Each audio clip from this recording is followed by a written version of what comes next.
Let's start with a simple observation. There's a rule in intelligence work that rarely gets said out loud. When a government wants to send a message, it can later deny sending it doesn't call a press conference. It sends a delegation to a funeral. This week, that's exactly what happened. In a Tehran gripped by the largest public gathering in its modern history, Iranian officials estimate 15 to 20 million people moving through the capital streets, sealed airspace, shut down in stages. One figure stood out from everyone else in the morning hall: Dmitry Medvedev, former president of Russia, deputy chairman of its Security Council. And on this day, Vladimir Putin's personal envoy. He was there officially to mourn Ayatollah Ali Khamenei, killed months earlier in a joint American and Israeli strike. But here's the detail that should stop you. No Western government was invited to this funeral. Not one. Iran said so itself. Those judged to have taken what officials called an inappropriate position during the war were left off the list entirely. Out of more than 100 nations represented in Tehran that week, Russia didn't just attend. It sent its most senior delegation to Iran in years. And in that exact same window, not before, not after, but simultaneously, something else was happening 4,000 kilometers away. Russian officials were issuing pointed warnings to Germany over a sabotage case. And Foreign Minister Sergei Lavrov was standing in front of cameras reaffirming what he called unbreakable coordination with Belarus. A funeral in Tehran. A warning aimed at Berlin. A reassurance sent to Minsk.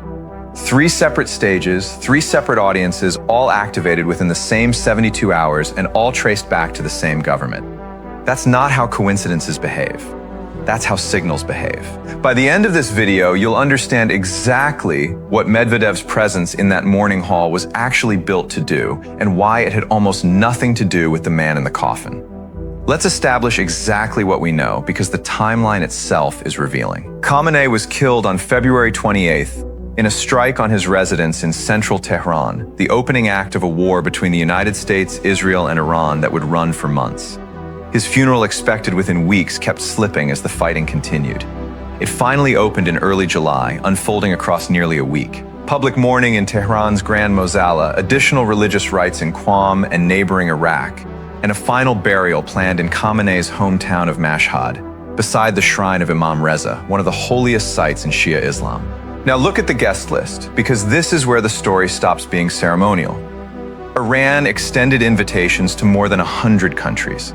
Russia and China sent senior officials. So did Pakistan. So did Afghanistan's Taliban government. And then there's the list of who wasn't there. Iranian officials stated it plainly on the record. No European government received a formal invitation.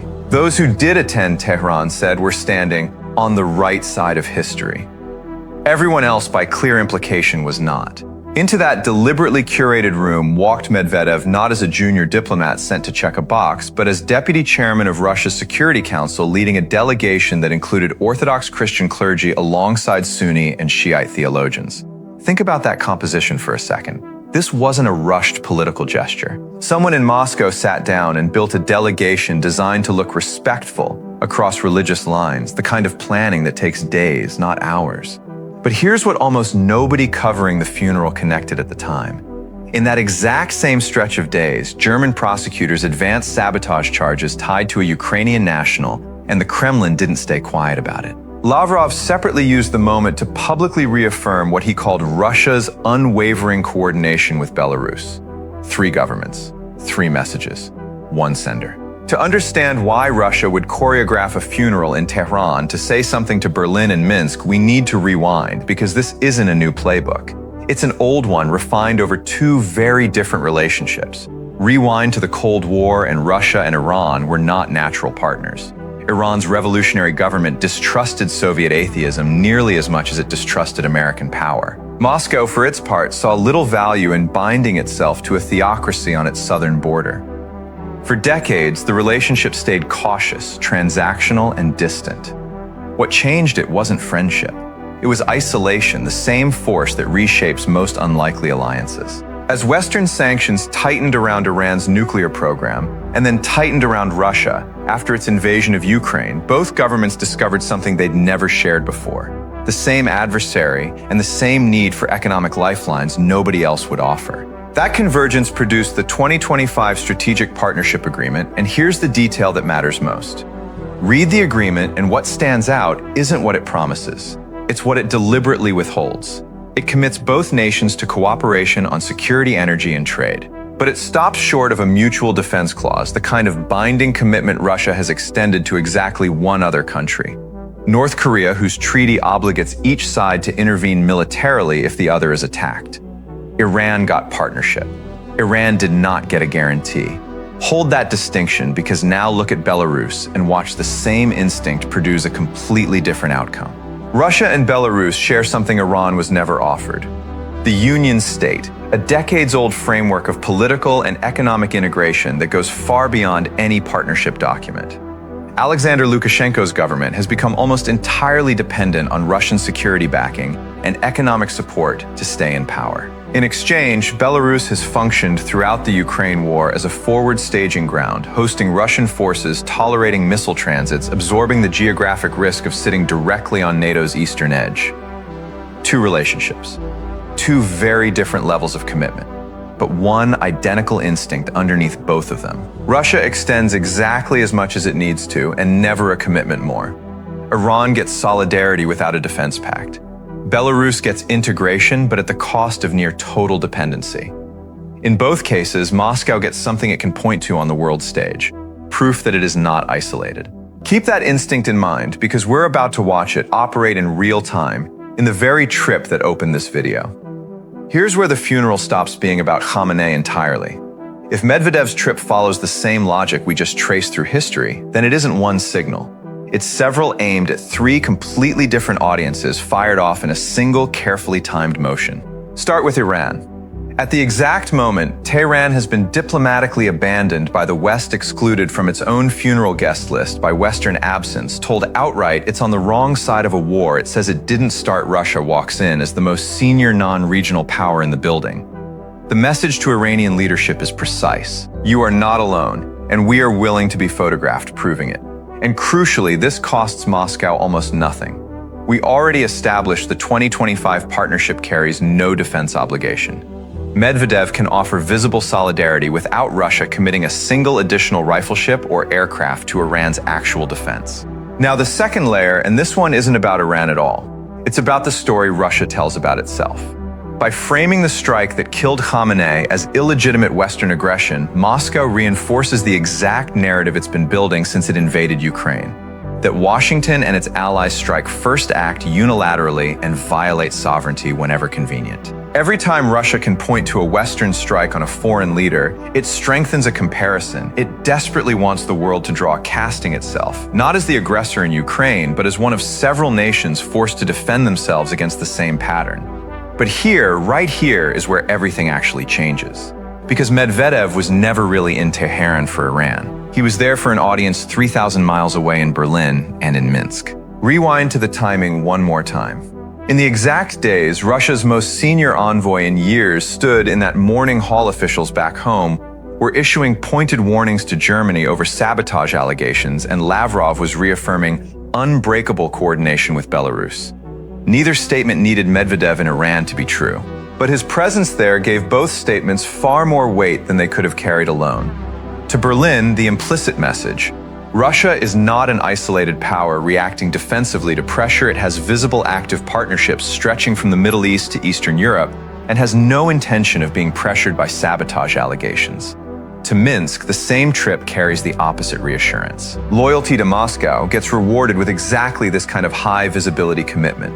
If Iran can receive Russia's Security Council deputy chairman at its darkest diplomatic hour, Belarus can trust its own alliance is just as solid. There's one more thread here worth pulling carefully, because it deserves real scrutiny rather than repetition. During this period, Medvedev suggested that a number of countries stood ready to supply Iran directly with nuclear warheads. There is no verified evidence this is true or even seriously underway.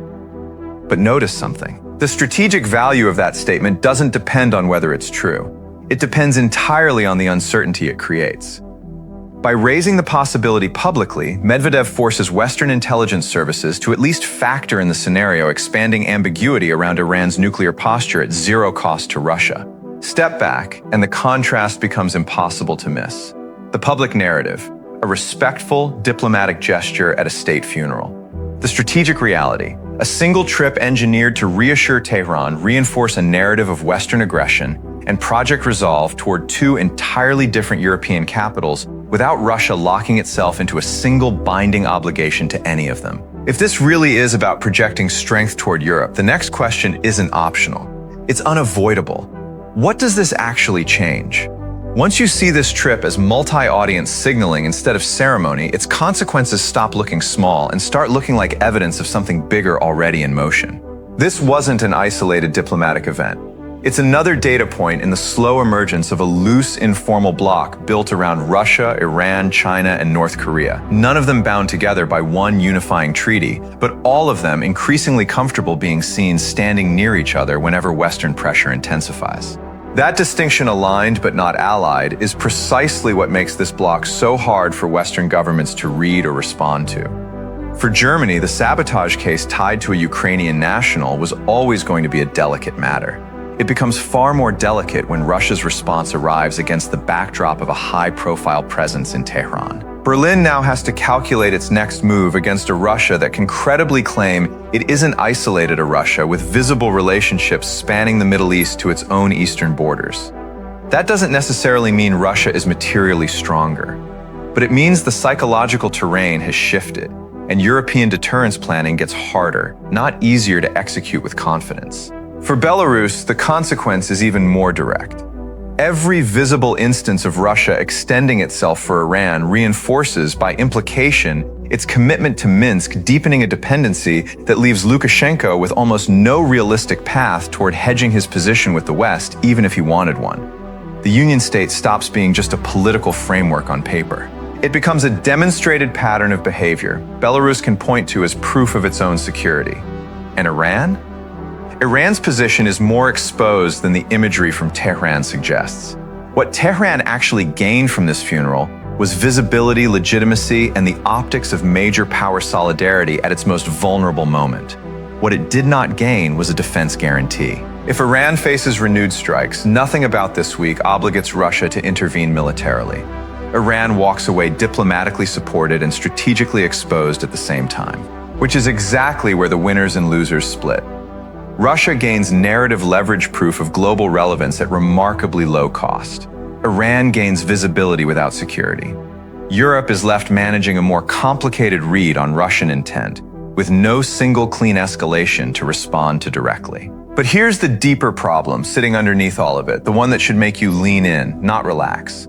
None of these countries, Russia, Iran, China, North Korea, have actually signed up to fight for one another. Their alignment is real. But it's rhetorical, diplomatic, symbolic. It has never once been tested militarily. So what happens the day one of them actually is? If the pattern we've traced holds the near-term future, doesn't look like dramatic escalation. It looks like more of the same careful low cost, signaling Russia has already shown it prefers. But low cost doesn't mean risk-free, and there are three trajectories worth watching closely. The first and most probable: Russia continues offering Iran's symbolic solidarity, diplomatic visits, rhetorical backing, condemnation of Western strikes without moving toward direct military involvement. This preserves exactly what Moscow values most here: flexibility. Expect more statements. Expect more gestures as funeral proceedings continue through Mashhad. Expect no evidence barring a dramatic shift of Russian military assets actually committed to Iran's defense. The second centers on Germany. The sabotage case is still unfolding, and Russia has already shown it prefers responding publicly over staying quiet. The realistic path here is escalating rhetoric, sharper statements, pointed warnings, possibly retaliatory diplomatic gestures, but stopping short of anything that risks direct confrontation with a NATO member state. Russia gains more from appearing unintimidated than it would from any material escalation. The third scenario is the one that deserves the most attention because it involves the least predictable variable: Belarus. As Western pressure on Moscow continues, Minsk's role as a staging ground or a bargaining chip in a broader standoff could expand. This is the relationship where Russia has committed the most. It's also the one place where Moscow's rhetoric of unbreakable partnership will eventually be tested against its actual willingness to act, not just speak. And here's the risk sitting quietly underneath every one of these paths: an already volatile environment involving Iran, Israel, and the United States. where a single miscalculation, a misread signal, an unplanned strike, an unexpected Russian response could force Moscow to choose between its stated solidarity and its clear preference for staying out. That is almost certainly the scenario Russian planners are working hardest to avoid. But there's an opportunity here too, and it shouldn't be dismissed. If Russia can keep threading this needle, offering each partner just enough to maintain credibility without ever fully committing to any one of them, it consolidates something genuinely valuable. A loose non-Western coalition that complicates American and European strategic planning, built almost entirely on visibility and rhetoric, rather than costly military obligation. 3 paths. 3 very different outcomes. And the one Russia ultimately chooses will tell us exactly how far this strategy can stretch before it snaps. Which brings us back to the image this video opened with. Medvedev standing alone among Western aligned nations inside a mourning hall in Tehran. So we return to where we started. A former Russian president standing among millions of mourners at a funeral Western nations were never invited to attend. Why send him? Why send Russia's most senior possible envoy to honor a leader Moscow had no formal obligation to honor at all? By now, the answer should be unmistakable. This was never really about Khamenei. It was about Russia proving something to 3 separate audiences in one carefully staged trip, that it remains present, relevant, and reliable across 2 theaters that couldn't be geographically further apart, the Middle East and Eastern Europe, without locking itself into the costly obligations real alliances demand in either one. That's the essence of Russia's current strategy. Not deep binding commitments that carry real risk, but wide visible partnerships that carry real value. Reassurance for Tehran, deepened dependency for Minsk, a pointed message for Berlin, all delivered through gestures, never guarantees. It's an efficient strategy. It costs almost nothing. It projects strength across 2 continents in a single week. And so far, none of Russia's partners have demanded more than symbolism in return. But strategies built on symbolism eventually collide with moments that demand more than symbolism. If Iran faces another strike, if Belarus is genuinely tested by the West, if the standoff with Germany moves past rhetoric into something real, at that exact moment, the difference between being aligned and being allied stops being theoretical. Russia has just shown the world it has friends everywhere. The question nobody can answer yet, the one still waiting somewhere ahead, is whether any of them would actually fight for it.